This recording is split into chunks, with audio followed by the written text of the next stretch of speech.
Olá pessoal, Gesley Alves aqui. Vamos para mais um React e esse é um React diferente. Não é sobre palestra, é sobre um documentário. Queria muito dividir com vocês mais sobre documentário, sobre personalidades. Então, para abrir essa porta, eu trouxe uma personalidade muito brasileira e muito controversa também. Uns amam, outros odeiam, uns estudam muito e outros ignoram. Às vezes faz parte de alguns conceitos religiosos não católicos aqui no Brasil, como Catimbó, Jurema e até mesmo o Beatismo, mas também às vezes a Umbanda. Então nós vamos falar e ver um documentário bem pequeno sobre o Padre Cícero, tá bom? Vamos assistir junto. Eu estou assistindo pela primeira vez aqui com vocês e vamos tentar debruçar sobre este assunto que eu acho importante, que são essas celebridades religiosas no Brasil. Vamos lá? É do canal Cortes Católico e provavelmente tem o viés católico, né? Com certeza. Não sei se vai trazer toda a verdade, todos os fatos ou a maioria dos fatos sobre Padre Cícero, que deixa ele um pouco controverso, mas vamos assistir juntos. Vou colocar meu fonezinho. Bora lá. Em 24 de março de 1844, na cidade do Crato, no Ceará, nasce Cícero Romão Batista, filho de Joaquim Batista e Joaquina Romana. Cícero cresceu alimentando o desejo de servir a Deus e, quando criança, brincava de ser padre e fazer altares. Aos 12 anos, sua paixão pela religião o levou a ler o livro Filoteia, escrito por São Francisco de Sales, e a fazer um voto de castidade que ele levou a sério durante toda a sua vida. Em 1860, aos 16 anos, Cícero foi estudar em Cajazeiras, na Paraíba, mas se viu obrigado a interromper os estudos após a morte do pai, em 1862, para ajudar sua mãe e duas irmãs solteiras em meio a dificuldades financeiras. Em 1865, aos 21 anos, entrou para o seminário em Fortaleza, graças à ajuda do seu padrinho, e foi ordenado padre em 30 de novembro de 1870. Voltou a Crato para celebrar sua primeira missa e durante um período lecionou latim em um colégio local. Pouco tempo depois, a igreja o escolheu para pastorear a região, que na época era conhecida como Tabuleiro. E assim foi convidado para uma celebração de Natal em 1871, onde conheceu o povoado de Juazeiro e se encantou com o local. Um dia, Padre Cícero vivenciou uma experiência mística em que teve um sonho da última ceia de Jesus com os 12 apóstolos. Nesse sonho, uma multidão de famintos e carentes se aproximou, e Jesus pediu que ele cuidasse daquele povo. Padre Cícero viu isso como um sinal de Deus para residir em Juazeiro e cuidar do povo sofrido daquela região. Então, no dia 11 de abril de 1872, ele voltou para ficar, acompanhado de sua família. Assim, ele começou a evangelizar e moralizar os costumes da região, proibindo a bebedeira, a prostituição e outros comportamentos que eram mal vistos na época. Rapidamente, ele ganhou a simpatia do povo, tornando-se uma grande liderança na comunidade. As pessoas se adequaram ao pastoreio de Padre Cícero, e os anos passaram com muita tranquilidade.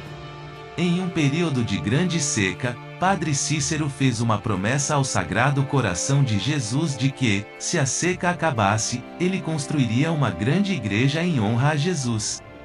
Quando a seca acabou e a fartura chegou, as pessoas viram isso como mais um sinal de Deus na vida do padre, que era elogiado pelo bispo e admirado pelos irmãos de sacerdócio por seu comportamento coerente com seu ministério. Em uma sexta-feira de vigília na Quaresma, um acontecimento transformou para sempre a história do Padre Cícero. Ao amanhecer, após a vigília, ele distribuía a comunhão às pessoas presentes. Ao dar a comunhão a Beata Maria de Araújo, ela entrou em êxtase, perdendo o contato com o mundo físico. O padre não percebeu e continuou a distribuir a comunhão a outras pessoas. Foi somente quando alguém próximo a Maria Araújo notou que ela estava fora do normal que o padre se aproximou dela. Ao abrirem a boca da beata, viram que estava na sua língua a hóstia ensanguentada. A notícia se espalhou rapidamente, um milagre acabara de acontecer. A hóstia se transformou em sangue na boca de Maria Araújo. Padre Cícero, muito prudente, não deu atenção a comentários e preferiu se calar, pois sabia que para ser considerado um milagre, precisava do reconhecimento da Igreja. Entretanto, o fenômeno se repetiu em cada missa. A cada vez, a hóstia se transformava em sangue na boca daquela mulher. Ao ser informado dos fatos, o padre Monteiro, reitor do seminário do Crato na época, fez uma romaria que reuniu cerca de 3.000 pessoas na igreja de Nossa Senhora das Dores, onde presidiu a celebração. Durante a homilia, fazendo um sermão bem exaltado, ele pegou um dos panos que o padre Cícero usava para limpar a boca de Maria Araújo e para guardar as hóstias manchadas de sangue. Ele mostrou aquele pano ao povo e começou a dizer que era o sangue de Jesus Cristo. Mesmo contrariado, pois há muito tempo já se preparava para levar os relatos aos seus superiores, Padre Cícero ficou calado, pois sabia que aquele não era o momento adequado. Entretanto, a imprensa se encarregou de noticiar o fato, e o bispo, descontente, acabou sabendo por meio de um jornal. A partir daí, começou o calvário de Padre Cícero. O bispo, Dom Joaquim, claro, não acreditou no fato, mas acabou criando uma comissão para estudá-lo. Ele escolheu 2 sacerdotes, Padre Antônio e Padre Clicério, de vida irrepreensível, estudados, com boa formação teológica, e os enviou para Juazeiro, a fim de averiguar o que estava acontecendo. Os padres fizeram primeiro um retiro espiritual, pedindo a iluminação do Espírito Santo, antes de ir ao local. Padre Cícero teve o cuidado de convidar também médicos e outras pessoas da região para testemunhar o fato e lavraram uma ata. Então, esses padres, o médico e tantas outras pessoas presenciaram várias e várias vezes Maria de Araújo comungando. Primeiramente, os padres examinavam cuidadosamente a boca da beata, pedindo que ela gargarejasse e cuspisse a água, verificando se havia algum resquício de sangue. Em seguida, examinavam a boca dela para verificar se havia alguma ferida, mas não encontravam nenhuma. Logo depois de receber a comunhão, a hóstia ensanguentada aparecia em sua boca, o que deixava os padres perplexos. Eles fizeram uma investigação minuciosa e levaram sua conclusão ao bispo, mas o bispo não aceitou o resultado. Historiadores relatam que o sexismo na época era tão grande que um padre chegou a questionar se Jesus deixaria a França para fazer milagres no sertão do Ceará. Por isso, Dom Joaquim não aceitou a primeira comissão e escolheu outra, com o objetivo de desmistificar os fatos. Infelizmente, a segunda comissão recorreu a práticas fora do aceitável com a Beata Maria de Araújo. O padre tirou o véu dela e a obrigou a ficar com a boca aberta por alguns minutos enquanto ele colocava a hóstia. No entanto, nada aconteceu naquele dia, e a beata que relatava falar com Jesus e com Nossa Senhora, alegou que o padre da comissão não estava em estado de graça. Isso foi considerado uma ofensa para o sacerdote, que sentiu-se desrespeitado diante de todos. O fato é que o milagre já havia acontecido diversas vezes, mas naquele dia, nada aconteceu.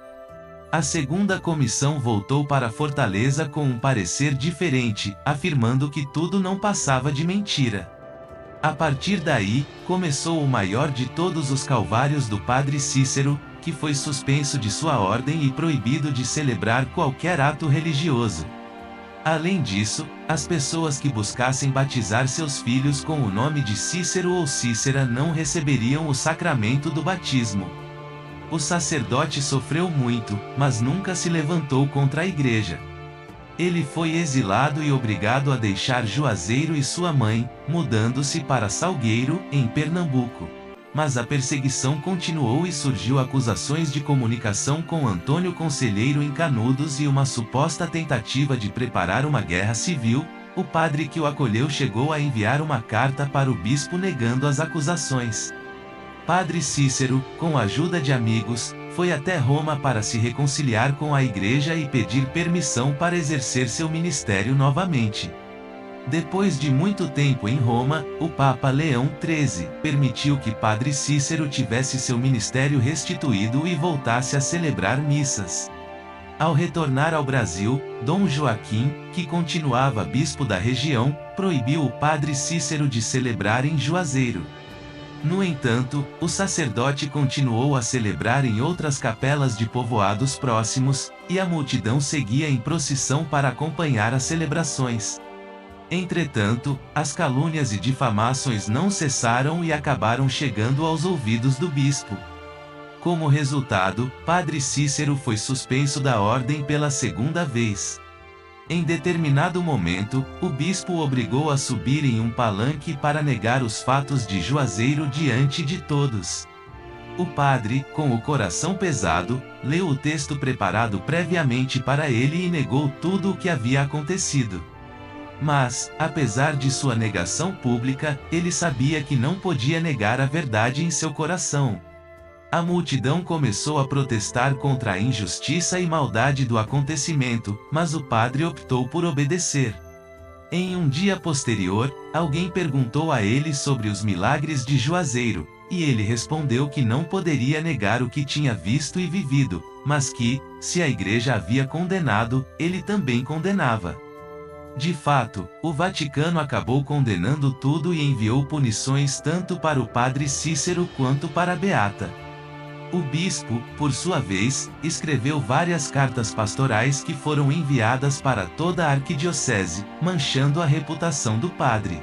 Padre Cícero ficou famoso pelos milagres realizados em Juazeiro e muitos fiéis foram morar lá. Mas a chegada de Floro Bartolomeu da Costa, um médico da Bahia, tinha esse mesmo interesse religioso, mas muito inteligente e estudado, ele criou uma relação de influência com Padre Cícero e batalhou pela independência de Juazeiro, mas também causou muitos problemas com as autoridades locais. Isso acabou levando as pessoas a culparem Padre Cícero pelos conflitos, uma vez que em 22 de junho de 1911, o padre tinha se tornado o prefeito do município recém-formado. Deixamos claro que não vamos entrar em detalhes da vida política de Padre Cícero, pois deixaremos para um outro vídeo. Então, se você gosta desse conteúdo, já curte e se inscreve no nosso canal. Em meio às batalhas, Floro Bartolomeu mandou chamar Lampião a Juazeiro em nome de Padre Cícero. Lampião, que era devoto do padre, recebeu a carta e foi até lá. Quando Padre Cícero soube da carta, a presença de Lampião e dos seus homens já estavam na cidade, o padre foi até ele e pediu que não levantasse armas ali e deu a ele um rosário de presente, pedindo que Lampião se convertesse. Padre Cícero morreu em 20 de julho de 1934, atraindo milhares de pessoas em prantos para o seu sepultamento. Em 15 de setembro de 2008 foi realizada a elevação do Santuário de Nossa Senhora da Dores de Juazeiro, construída por Padre Cícero, à condição de basílica menor, pelo Papa Bento XVI. O que já indicava que a Santa Sé estava voltando a analisar o caso do padre. No dia 20 de agosto de 2022, Vaticano autoriza a abertura de processo de beatificação do Padre Cícero. O anúncio foi realizado pelo bispo Dom Magnus Henrique. Abre aspas. Queridos filhos e filhas da Diocese do Crato, romeiros de todo o Brasil. É com grande alegria que vos comunico nesta manhã histórica que recebemos oficialmente da Santa Sé, por determinação do Santo Padre, o Papa Francisco, uma carta do Dicastério das Causas dos Santos, datada do dia 24 de junho de 2022. Recebemos a autorização para a abertura do processo de beatificação do Padre Cícero Romão Batista que, a partir de agora, receberá o título de servo de Deus. Fecha aspas, disse o bispo. Vamos lá, tem a parte 2 aqui, vamos para a parte 2, mas sinceramente aqui, indico esse vídeo aqui, Os Mistérios do Padre Cícero, de Eduardo Bueno. E eu acho que é muito mais fiel aos fatos como realmente foram. Em 1889, acontecia o milagre que mudava a história do Padre Cícero, da Beata Maria de Araújo e do pequeno vilarejo de Juazeiro. Após a avaliação de 2 comissões enviadas pelo bispo Dom Joaquim Vieira, o processo foi negado pelo Vaticano, que decidiu suspender a ordem do Padre Cícero e proibi-lo de celebrar qualquer ato religioso.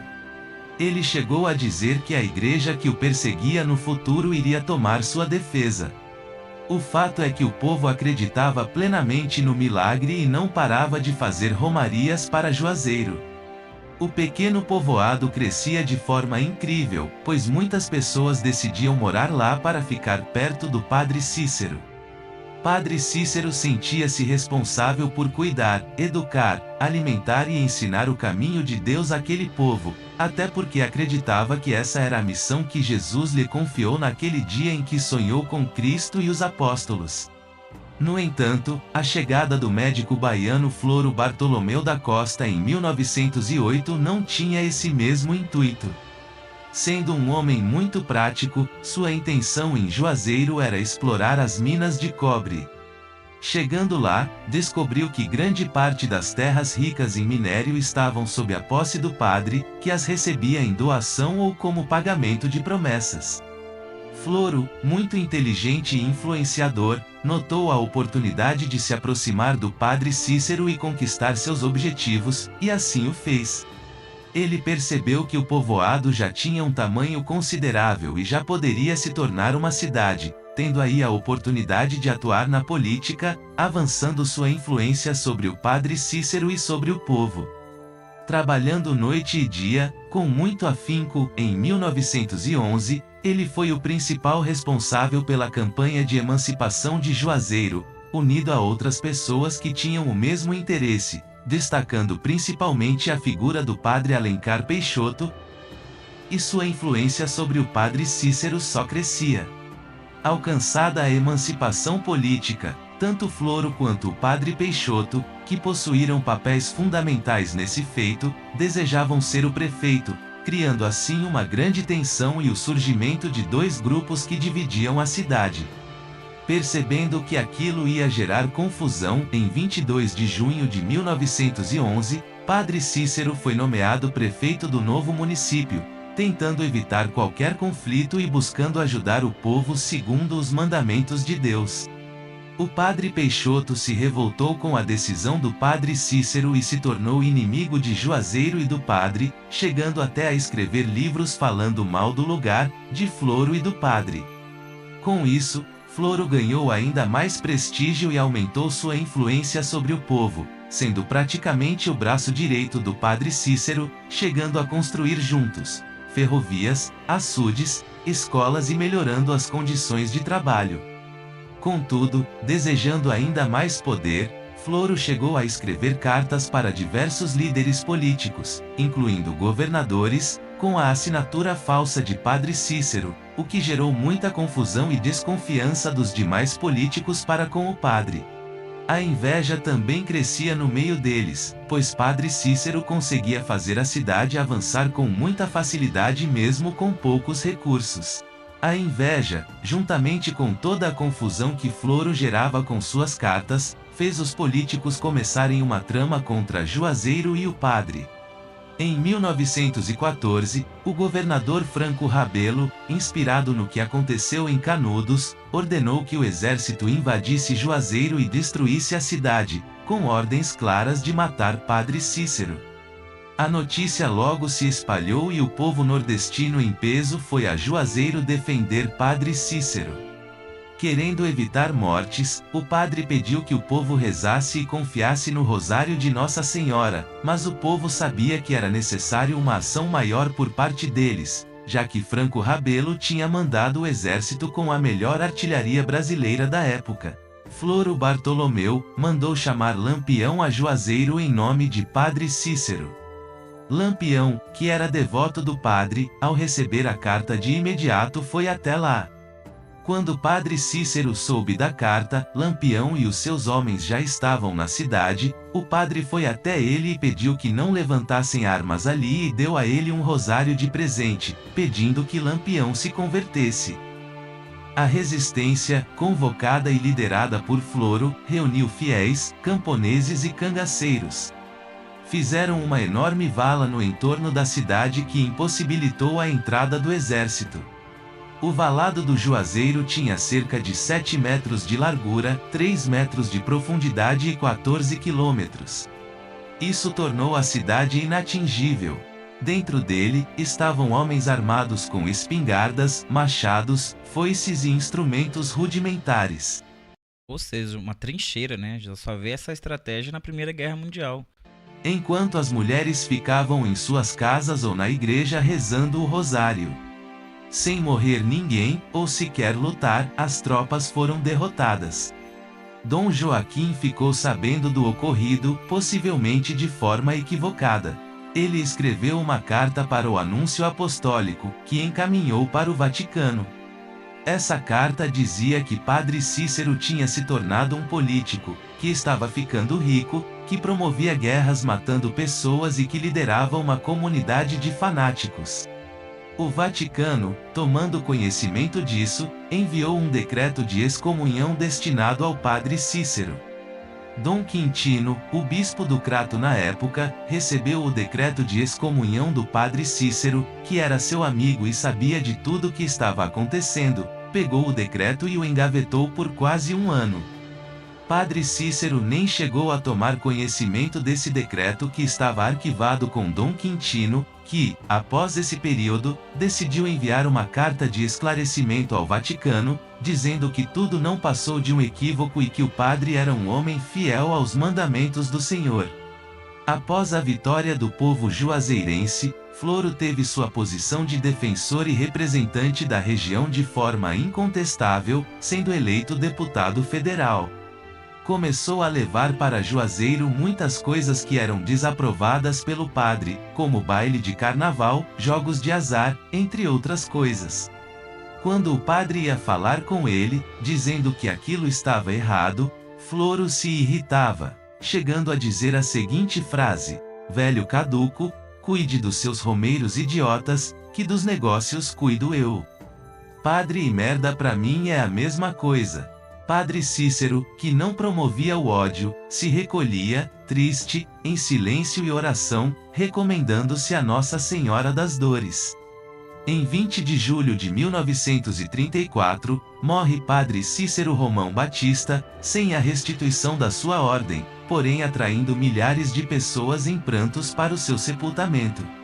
No dia 24 de junho de 2022, o Vaticano autoriza a abertura de processo de beatificação do Padre Cícero. O anúncio foi realizado pelo bispo Dom Magnus Henrique no dia 20 de agosto de 2022. Em 1880... Bom, tem muitos furos, né, nesse documentário. Claro que não está completo, são 2 partes ali, mas eles puxam muita sardinha pro Padre Cícero. É muita brasa, né, pra sardinha do Padre Cícero. Eu não creio que ele foi um santo dessa forma, tá? Tem muita coisa ali que foi escondido.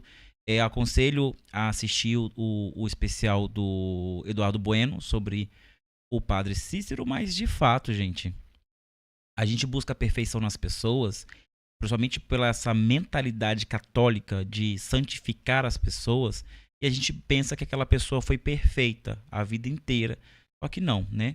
A gente sabe que muitas pessoas que querem transmitir isso, na verdade só quer esconder alguma coisa de muito cruel que ela faz ali. A gente pode ver a história do último lama, do último Dalai Lama, né? Que é uma história cruel. Ele é um homem cruel, mas ele é pintado como um homem santificado. A história até também do Gandhi. Gandhi também tem os seus erros ali. Ele tem uma história importante com a Índia, com a independência da Índia, mas ele também tem uma raiz, algo ali muito cruel que ele faz, que pode ser da cultura dele, pode não ser, não é essa leitura que eu estou querendo trazer aqui, mas o Padre Cícero, ele é santificado, mas antes disso ele já era beatificado. Ele já era bento. As pessoas já criam que ele fazia milagre. Então isso traz um poder político, principalmente naquela época. Você viu as datas? É muito antes da abolição da escravatura. E ele vai morrer um pouco antes do governo de Getúlio Vargas. Então, assim, ele viu toda a mudança que o Brasil teve política. Ele caminhou com grandes personalidades, principalmente o Lampião. Então, dizer que não era político é uma bobeira. Toda a história do padre Cícero é política. Mas a crítica aqui não é nem padre Cícero, que é uma figura que eu gosto e estou estudando muito, porque eu quero entender um pouco mais sobre o padre Cícero. Mas como a gente vai trazer isso para a Umbanda? Vamos lá, nós não cultuamos o padre Cícero na Umbanda, até porque a Umbanda não cultua santos, né? A gente não faz esse tipo de culto, mas nós reverenciamos muitas entidades e santos, né? No nosso altar. Nós temos essas figuras, mas a gente não explica muito bem o porquê que aquela entidade, que aquele santo está ali representando algum contexto histórico, né? Mas eu me pergunto assim, por que não o padre Cícero? Por que não essa figura brasileira que é tão beatificada, tão santificada no Ceará, no Nordeste, e não se propaga para o resto do Brasil, ou não se propaga na Umbanda, que é uma religião que agora que está questionando a presença dos santos católicos. Eu me pergunto, será que realmente ele foi uma figura política mais do que religiosa? E somente lá no Ceará, visto que aquele povo teve, durante toda a história do Brasil, restrições de informação, de ensino, agora que nós estamos vendo que eles estão rompendo um pouco mais essa questão de formação acadêmica, então sempre foi um povo muito judiado. Será que é por causa que lá foi o primeiro lugar que aboliu a escravidão no Brasil e por isso o resto do Brasil criou ódio do nordestino, do cearense? Será que o padre Cícero ele representava uma revolta contra os militares, contra essa implementação da federação, visto todas as revoltas que tiveram no Brasil depois da queda da monarquia, e a maioria naquele período não concordava com isso, por isso que é lido como um golpe militar contra a monarquia? Será que o padre Cícero ele não se torna um santo imponente porque ele é brasileiro e não de outro local, não europeu, não da Idade Média, que é tão encantada para nós? Porque a Nossa Senhora Aparecida, ela foi santificada muito rapidamente e ela nem sequer caminhou entre a gente. Ela caminhou em outros locais, mas a sua história é tão nebulosa quanto os milagres e tudo aquilo que ela faz. Claro que é uma santa muito devotada no Brasil, mas o padre Cícero caminhou entre a gente, é um santo brasileiro. A gente vai levar o prisma para o lado católico. Ele deveria ser mais. Então, assim, a minha pergunta é, por que não padre Cícero?